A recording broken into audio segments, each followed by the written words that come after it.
Hello, everybody. My name is Marisol Soto. I am the co-owner, co-founder of MA in a Balance, along with my best friend, Addie Santiago. What I just want to do today is actually just tell you a little bit about my story.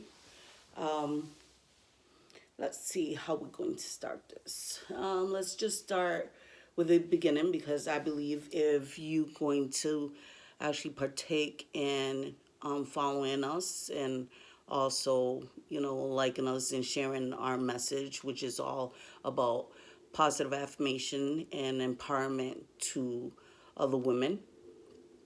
As so let me just say this. Like I said, my name is Mara Soto. I come from a big family where actually 10 of us. Yes, I repeat, I said 10. I'm number 7. I'm the youngest girl. I am 49 years old. Not ashamed of my age at all. Um, so let me just tell you a little bit about my childhood. My childhood was a very terrible one. When people actually ask, what's your fondest memory as a child, I can't really say that. So let me just start with my mom. My mom actually had her first child at 13. The child was actually removed by the baby daddy, the father of her oldest child, because he felt that she was too young to raise a child. So obviously that damaged her. She was also an orphan when she was really really young. Her siblings were actually split. I believe there's about 5 of them. But he decided to actually, my grandfather, her father, decided to actually keep the oldest one, okay, as his wife. So yes, my grandfather was a level 3 sex offender. He was a pedophile. She did end up getting pregnant by his child, which she did not have to this day. That's not really talked about.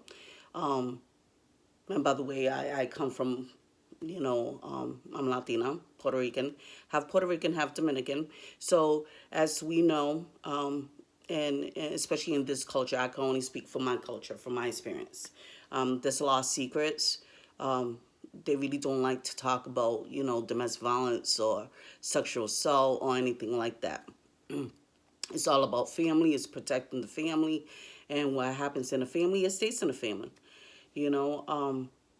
So yeah. So my aunt, her sister, the one that became my grandfather's wife. Um, yeah, she actually became pregnant. All and all her siblings were actually spread apart. So needless to say, my aunt went through a lot. My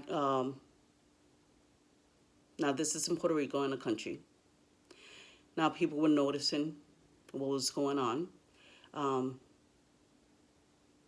it was issued. There was a warrant for his arrest.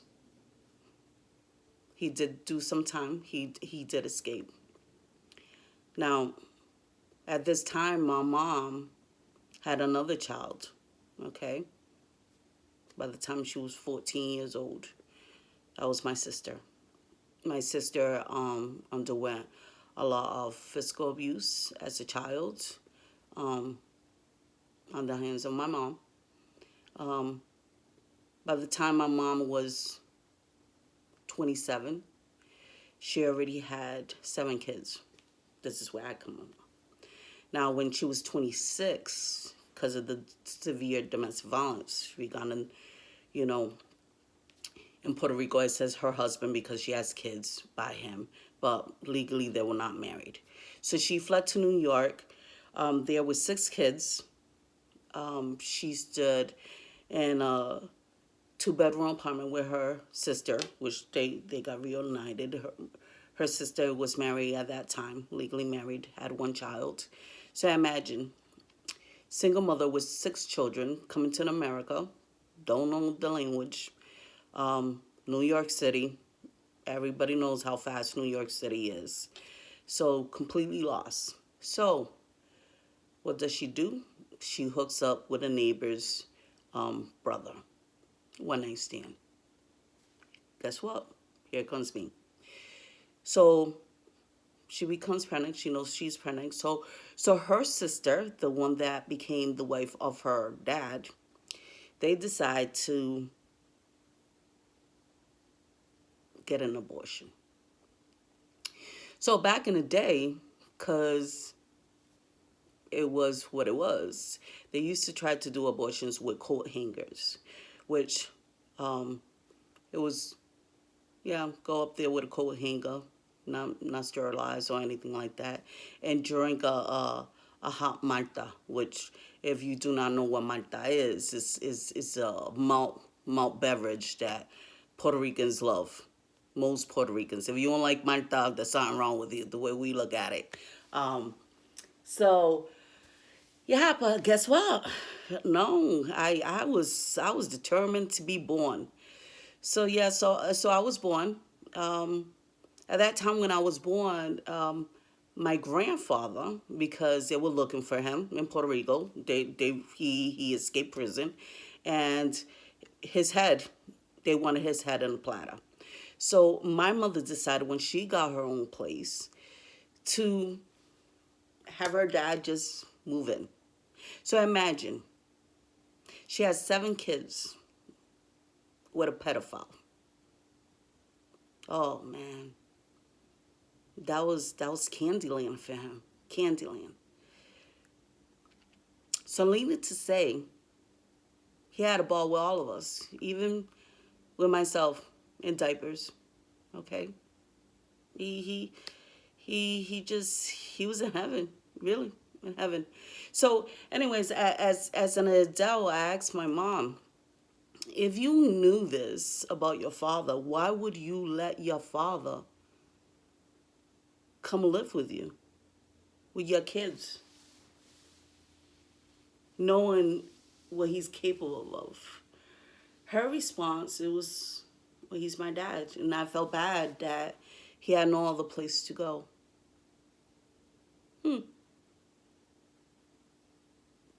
Interesting response. But honest one. Right? All right. So what my mom did, when it was becoming too much for her, she sent my 2 oldest sisters, right, to Puerto Rico, young.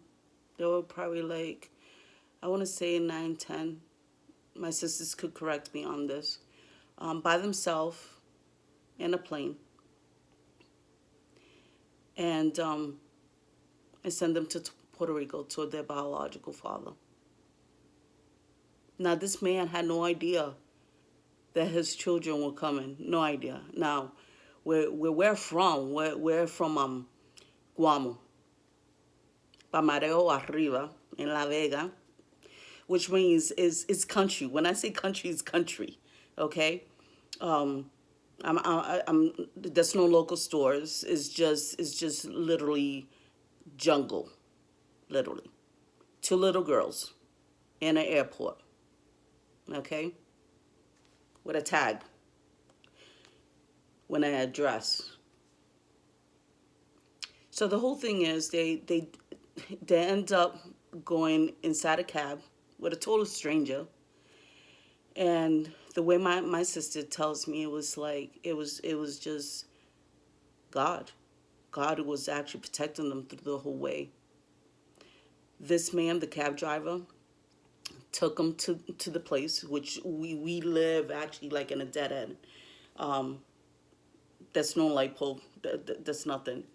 And he actually told them what was their father's name. Now, mind you, they haven't seen their father in years. Okay, they can't really even remember this man. So the guy goes and leaves him inside the car, and as she yells out their father's name repeatedly until the man comes out, the taxi driver asks my sisters, "Is this is your father?" Good thing they recognize him, so they leave him. All right. Now I have my other two sisters. Remember, I'm number 7, so that's a lot. It's my other two sisters, myself. Now at this time, I have a brother. I have two brothers. Okay, so at this time, I'm probably like 6 years old, 5 years old, and my brother's probably 4, and my other brother's 3.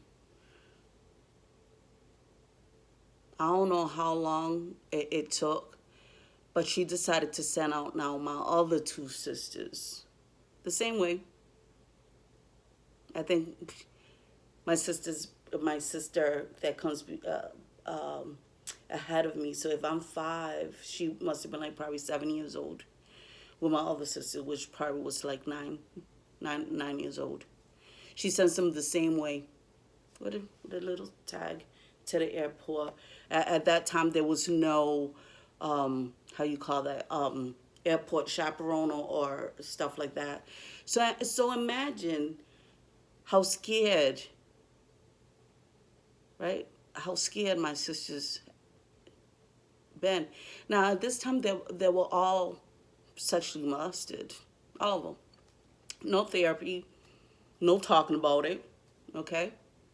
So I remember one morning, mind you, I'm number 7.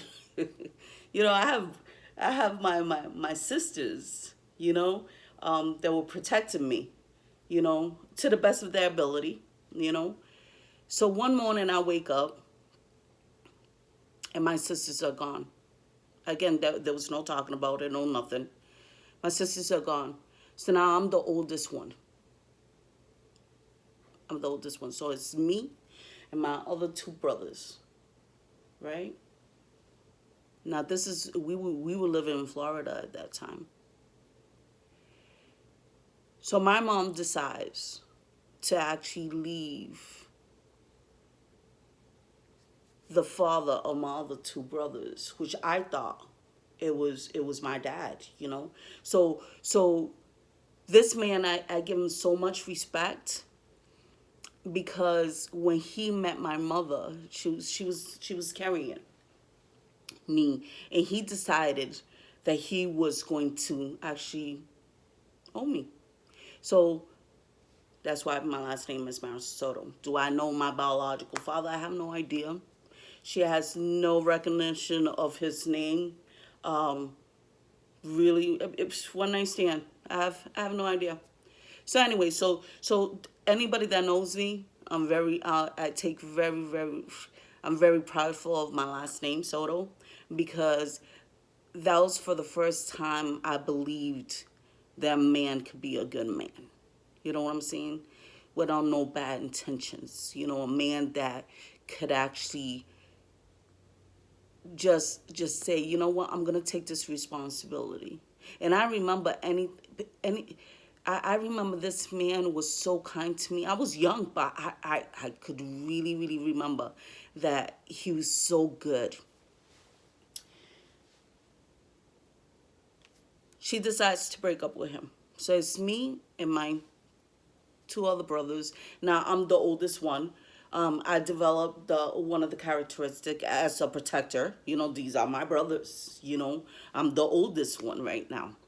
So we moved to New Bedford. In New Bedford, my mother meets another man, which now my baby brother is conceived. Didn't last very long. So she was from man to man, man to man, man to man, man to man. We never knew who we were going to wake up to. But one of the things that I knew, that all those men would come into my bedroom. All of them. I thought it was normal. I thought that I was just there to be touched, to be fondled, whatever. So then she met this other man. And this man was a severe alcoholic. He just, I guess he was a good man from Monday to Thursday, because from Friday and Saturday came, he used to drink. He used to beat my mother so bad, that I'm telling you that you could not recognize her face. Now,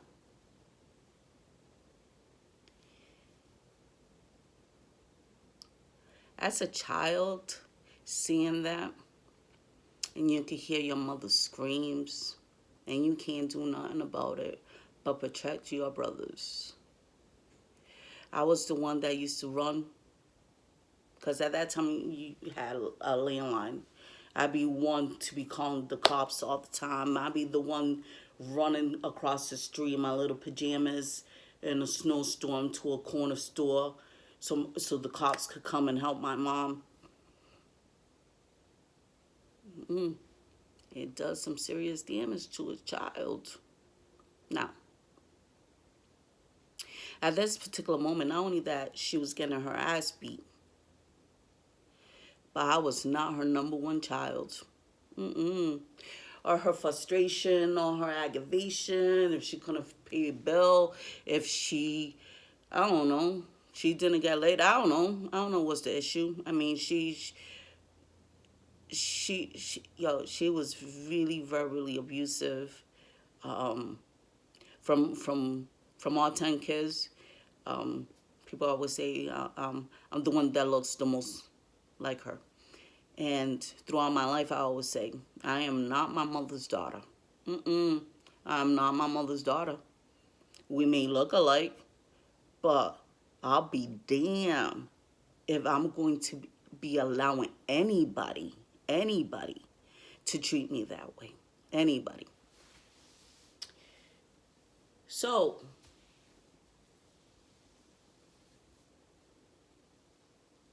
this man decides one day to actually do the same thing as other people, the other guys.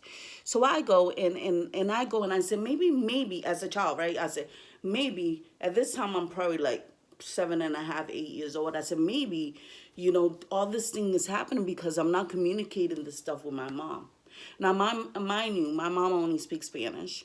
I refuse to speak Spanish. I just refuse. I refuse to have any communication with my mom since I was small. No communication. So my main language was actually English. And if I had to communicate with her, it was very small, a small amount. Imagine, 8 years old. So I tell my mom, hey, this is what's happening, And she looked at me and she told me, and I'm going to say in Spanish now, I'm going to translate it. Bueno, ¿qué te pase? Porque tú siempre estás enseñando esos dientes blancos que tú tienes. Bueno, ¿qué te pase? Translation, she said, oh, good enough, you deserve it. Because you're always smiling, you're always showing your pearly whites. What do you expect being in the room with a man? What do you think is going to happen? What do you really think? Killed me. Now, the reason why I'm saying all this stuff, and there's more to the story, but I just want you to have a little glimpse. So why is it that I believe that what I'm trying to accomplish, for service providers is because we have some serious baggage that I have chose to actually put down. I still carry it once in a while because there's some triggers. There's side effects of when you grow up in a domestic violence household as a child, as you get into adulthood and you get your own self into a domestic violence situation. Which at times it doesn't have to be just physical. It could be verbal. It could be emotional abuse, which most of us don't even see it as a domestic violence relationship because there's no physical, but there's damn emotional.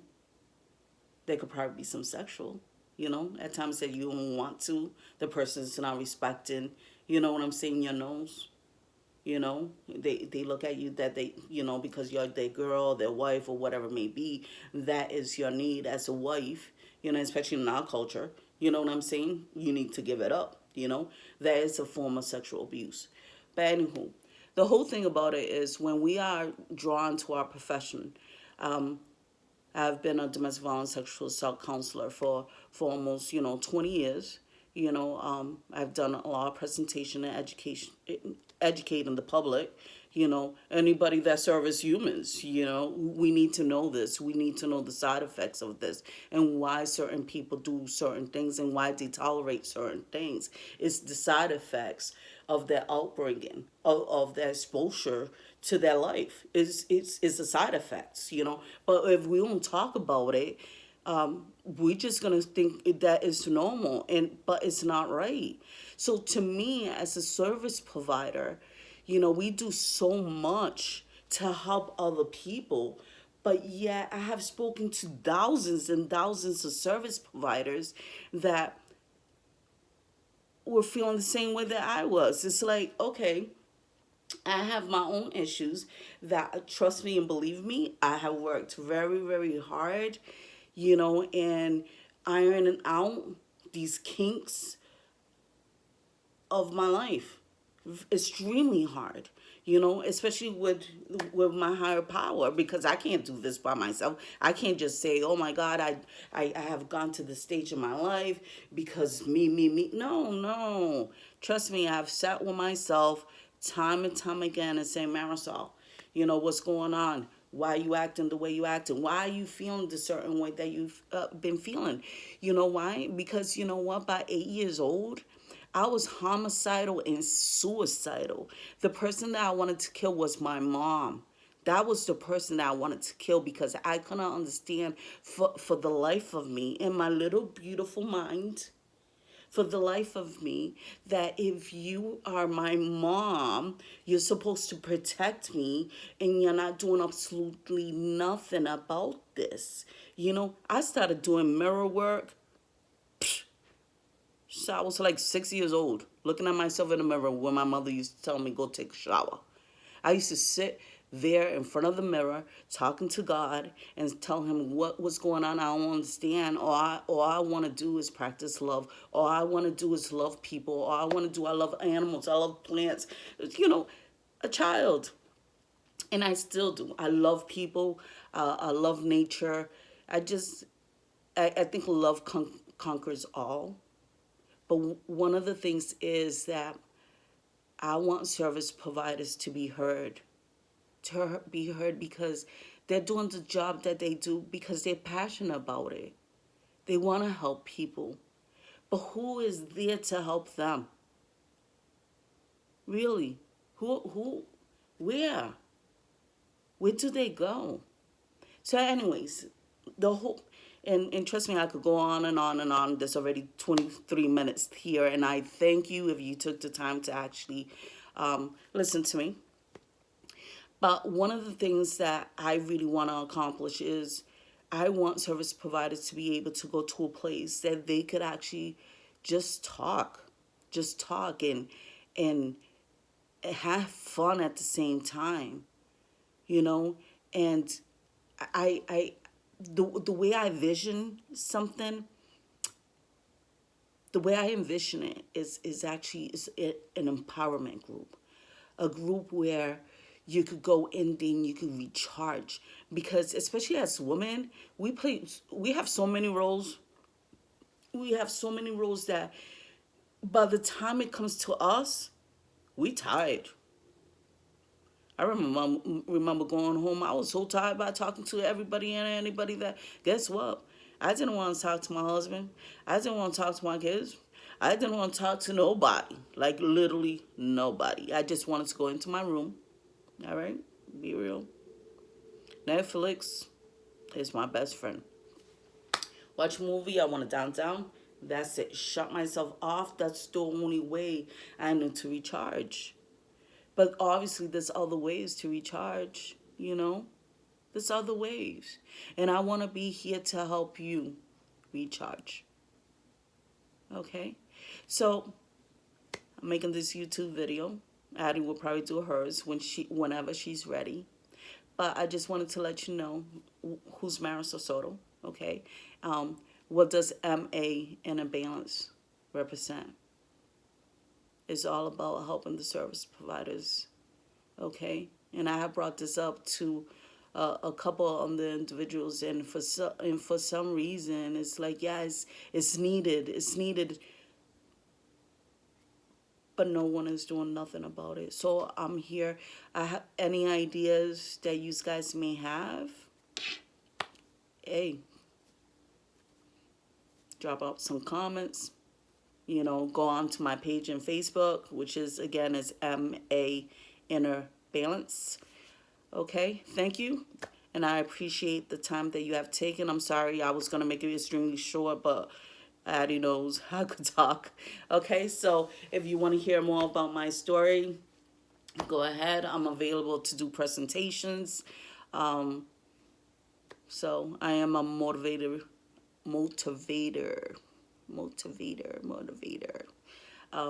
motivational speaker. So that's it. Okay, bye.